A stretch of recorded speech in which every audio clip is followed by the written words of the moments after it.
Ah, bonjour, comment allez-vous aujourd'hui? Vous avez froid? Ah bah, que voulez-vous? On peut pas tous se rendre dans le sud, c'est un peu cher et on n'a pas beaucoup de temps, on a du boulot. Pas comme mon patron. Ouais, il est en train de prendre du bon temps au Cap d'Antibes. D'ailleurs, à propos, Cap d'Antibes, ça vous tente un Baileys?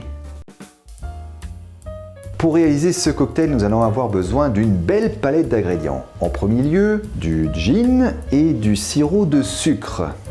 Même si ce dernier est optionnel, on va quand même en rajouter. Nous allons encore avoir besoin d'un citron vert, d'un pamplemousse et de 2 brins de menthe. C'est encore une fois un cocktail qui se réalise au shaker. Et oui, vous savez ce que ça veut dire, évidemment. On le remplit à moitié de glace.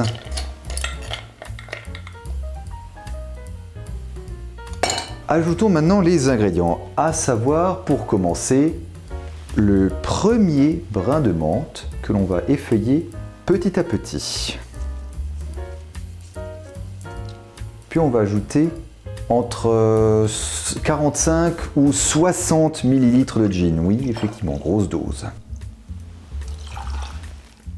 Avec ça, encore une fois assez optionnel, mais on va ajouter une cuillère à café de sirop de sucre. Il faut laisser maintenant l'ensemble reposer 1 à 2 minutes. Alors profitons-en pour presser du jus de pamplemousse.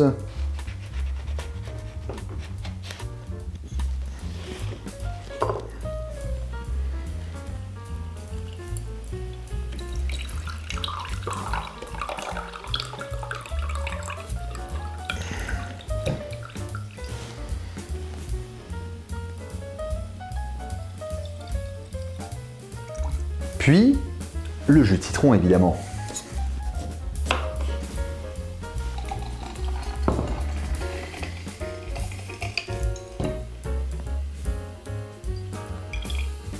Les 2 minutes se sont maintenant écoulées, ajoutons donc le tout, à savoir les jus de fruits, dans la préparation. 15 ml chacun. 15 et 15. On ferme. Et on frappe le tout énergiquement durant bien 15 secondes.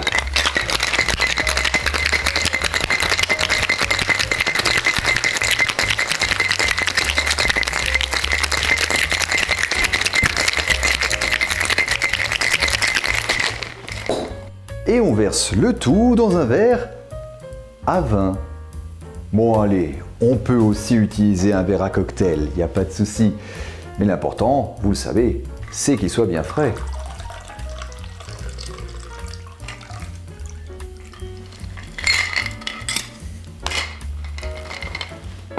Allez, on garnit avec le deuxième brin de menthe.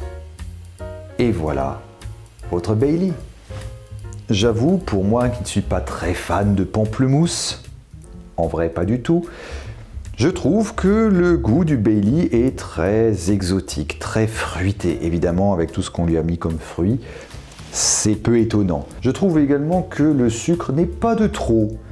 Il serait peut-être un petit peu plus amer, j'imagine, sans ça. Mais là, pour le coup, le mélange est harmonieux et très équilibré. Évidemment, les fruits sont plus en arrière-fond, mais ils accompagnent bien de par leur saveur. Le gin qui est là, présent avec force. On parle quand même de 60 ml de gin, ce qui n'est pas rien. La menthe accompagne agréablement ce cocktail, franchement intéressant. Cette fois, cette recette de cocktail ne vient pas d'un grand nom des bars des années folles, mais d'une célébrité iconique de la période. Il s'agit d'un des 2 cocktails inventés par Gerald Murphy.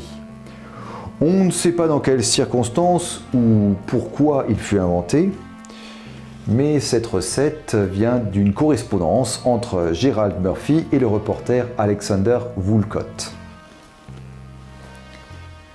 Mais il faut absolument que je vous parle de l'inventeur du cocktail, Gerald Murphy. Lui et sa femme Zara sont des personnages hauts en couleur. C'est un couple d'Américains installés à Paris depuis 1921. Ils ont quitté les États-Unis à la suite de l'instauration de la prohibition. Apparemment, l'atmosphère ne leur convenait plus.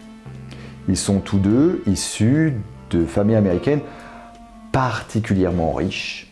Autant dire qu'ils n'ont jamais eu de problème d'argent, bien au contraire. Et malgré le fait qu'ils tenaient beaucoup à leur vie de famille avec leurs 3 enfants, leur réception et les fêtes qu'ils organisaient étaient mémorables. Une des plus mémorables justement fut celle qui fut organisée à l'occasion de la première du ballet Les Noces d'Igor Stravinsky. Ils avaient voulu louer leur cirque Medrano, mais apparemment même l'odeur des billets verts n'a pas convaincu le directeur qui les a envoyés voir ailleurs. Ce qu'ils ont fait, ils ont loué une péniche sur les bords de Seine, en face de l'Assemblée nationale, qui plus est, qu'ils ont aménagé pour la fête. Après la réception sur le pont supérieur où des cocktails furent servis, les invités se rendirent à l'entrepont, un étage plus bas pour le dîner au champagne. Tous, sauf Jean Cocteau, qui craignait d'avoir le mal de mer. Dommage pour lui, parce que selon les dires des témoins, la soirée fut mémorable. Picasso était fasciné par le décor fait à partir de jouets et de poupées, et Stravinsky, sûrement pour épater la galerie, avait fait un saut avec élan au centre d'une énorme couronne de lauriers. Bon, au final, Cocteau les a rejoints, il n'est pas resté tout seul sur le pont. Voilà, autant vous dire qu'ils savent s'amuser. Et qu'ils étaient bien entourés. On parle quand même de Darius Milhaud, d'Ernest Ansermet, de Germaine Taillefer, de Marcel Meyer, de Serge Diaghilev, de Natalia Konchavora, de Mikhail Larionov, de Tristan Tzara, de Blaise Sandras, de Cole Porter et aussi Scott Filtayer, le rédacteur en chef du Dial. Mais aussi, le couple Murphy n'est pas resté longtemps habité à Paris, où finalement c'est devenu juste un pied-à-terre. Ils ont très rapidement changé de résidence principale, en découvrant la Côte d'Azur. Et est-ce que vous me croyez si je vous dis qu'ils ont à eux seuls inventé une nouvelle manière de partir en vacances? Eh bien... oui, il est tard. Je vous dirai ça la prochaine fois. Et voilà, j'espère que vous avez apprécié cette vidéo sur le Bailey, qui parle aussi de Gerald et Zara Murphy, un autre couple mythique des années folles, comme le furent les Fitzgerald et les Crosby. Si c'est le cas, vous savez quoi faire évidemment. Abonnez-vous, activez la notification et si ça vous dit, laissez un petit commentaire. Encore une fois, allez-y doucement. Dégustez votre cocktail tranquillement. Consommez-en avec modération. Moi, en attendant, je vais pas retourner au boulot, je vais rentrer. Mais je vous dis à la prochaine fois pour un autre cocktail des années folles et la suite de l'histoire du couple Murphy.